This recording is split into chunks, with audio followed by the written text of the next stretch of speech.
back to the UK. So again, look at the British connection. 60 secrecy jurisdictions, 31 are connected to the UK. 3 are Crown dependencies, 7 are British overseas territories, 21 are members of the Commonwealth. People talk about regime change in Iraq and Afghanistan. The government could have a regime change here, wouldn't they? If they want to. Just say, right folks, at the very least you will have the kind of laws that exist in the US or UK. What stops them? It is just that they listen to too many corporate elites. Okay, so over half the secrecy jurisdiction ranked on the Financial Services Secrecy Index are basically linked to Britain. And Britain has done very little to open them up or to make them publicly accountable. So we have a huge problem. And we in the UK are trying to challenge the government to do something. So there are disparities between public expectations and corporate culture, which basically avoids taxes. Many of these tax havens are sponsored by corporations. Look at Belize. Belize is totally under the control of one corporation, which is controlled by a man called Lord Ashcroft. He's the main donor to the UK Conservative Party. Okay. So again, problems. The problem is that we need to strengthen the light bulbs so that we can steer the system in a different way.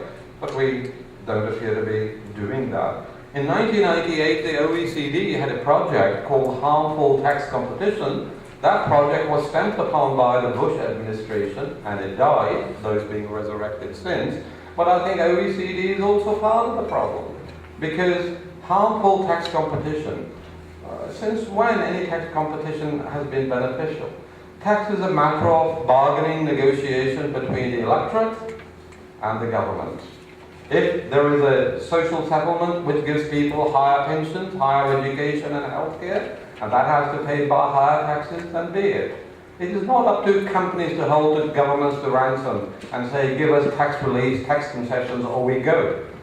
Governments can respond by simply saying, okay, never mind where the hell you're registered, we're going to tax you on the basis of where your income is. If your income is in Canada, it is in US, UK, that is where you will pay tax.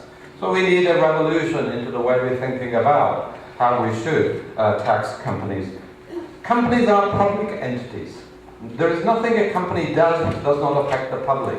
Why are they exempt from freedom of information laws? Isn't it time we apply these to companies? Why should companies keep some things a secret?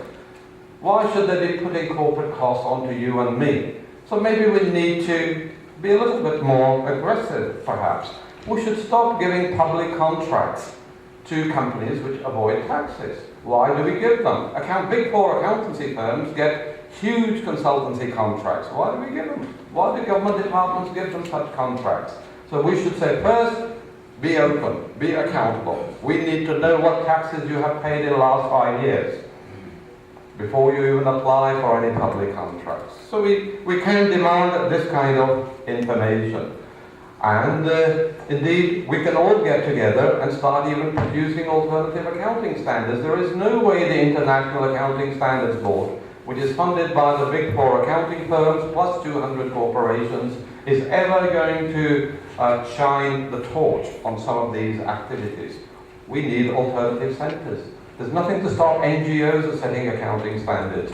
We have kicked off that game in the UK by so far publishing one alternative accounting standard, which is to demand this information about the jurisdictions entities operate together with other information. I'm sure there'll be lots more possibilities. I think my time is up. I'm being looked at, so I will stop. Thank you.